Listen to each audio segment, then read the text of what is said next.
यीशु की। आइए हम पवित्र समाचार से एक पाठ सुने। संत यूहन्ना द्वारा घोषित हमारे प्रभु यीशु मसीह का पवित्र सुसमाचार, अध्याय 3 अनुवाद के 31 से लेकर। जो ऊपर से आता है वह सर्वोपरि है, जो पृथ्वी से आता है वह पृथ्वी का है और पृथ्वी की बातें बोलता है। जो स्वर्ग से आता है वह सर्वोपरि है, उसने जो कुछ देखा और सुना है वह उसी का साक्ष्य देता है, किंतु उसका साक्ष्य कोई स्वीकार नहीं करता। जो उसका साक्ष्य स्वीकार करता है वह ईश्वर की सत्यता प्रमाणित करता है। जिसे ईश्वर ने भेजा है वह ईश्वर के ही शब्द बोलता है, क्योंकि ईश्वर उसे प्रचुर मात्रा में पवित्र आत्मा प्रदान करता है। पिता पुत्र को प्यार करता है और उसने उसके हाथ सब कुछ दे दिया है। जो पुत्र में विश्वास करता है उसे अनंत जीवन प्राप्त है, परंतु जो पुत्र में विश्वास करने से इनकार करता है उसे जीवन प्राप्त नहीं होगा। ईश्वर का क्रोध उस पर सदा बना रहेगा। आज के सुसमाचार में हमने सुना, जो पुत्र में विश्वास करता है उसे अनंत जीवन प्राप्त होगा। अनंत जीवन क्या है? यदि कोई हमसे पूछे कि अनंत जीवन की परिभाषा क्या है, तो हम ये कह सकते हैं, संत यूहन्ना द्वारा घोषित यीशु मसीह सुसमाचार अध्याय 17 अनुवाद 3 में इस प्रकार कहा गया है, वे तुझे सच्चे ईश्वर को और तेरे द्वारा भेजे गए यीशु मसीह को जानना, यही अनंत जीवन है। हाँ प्यारे भाई और बहनों, यीशु मसीह को जानना ही अनंत जीवन है। यीशु मसीह को प्यार को चख लेना ही अनंत जीवन है। यदि कोई व्यक्ति सचमुच में यीशु मसीह को जाना, यीशु मसीह के प्यार को चख लिया, तो उसे यह पता चलता है कि ईश्वर की दृष्टि में भला और बुरा क्या है, और उस दिन से उसकी सारी जरूरतें मिट जाती हैं।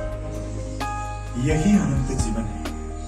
यदि कोई साधारण व्यक्ति की भाषा में कहा जाए, पुत्र में जो विश्वास करता है उसे अनंत जीवन प्राप्त होगा, इन्हीं शब्दों को यदि कोई साधारण व्यक्ति के शब्दों में बताया जाए तो वह इस प्रकार होगा, जो पुत्र को पाता है उसे सब कुछ मिल जाता है। जो पुत्र को पाता है उसे सब कुछ मिल जाता है, उसे कोई चीजों की जरूरत नहीं है। जो पुत्र को पाता है उसे सब कुछ मिल जाता है। यदि हम इन्हीं बातों यीशु मसीह के जन्म से जुड़ी हुई घटनाओं के साथ जोड़ दें, तो एक प्रश्न हमारी जिंदगी में आता है कि किन किन लोगों ने यीशु मसीह को पाया, किन लोगों ने यीशु मसीह के जन्म पर उसे पाया। केवल 2 वर्ग के लोगों ने यीशु मसीह को पाया, चरवाहे और ज्योतिषी।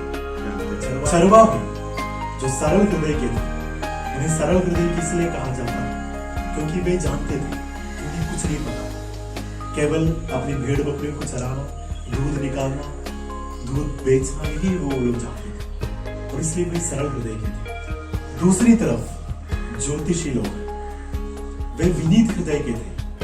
उन्हें विनीत हृदय इसलिए कहा जाता क्योंकि वे जानते थे कि वे सब कुछ नहीं जानते। शायद उनके पास ज्ञान तो थी, लेकिन वो जानते थे कि वे दुनिया के बारे में, दुनिया के गुप्त बातों के बारे में वे सब कुछ नहीं जानते।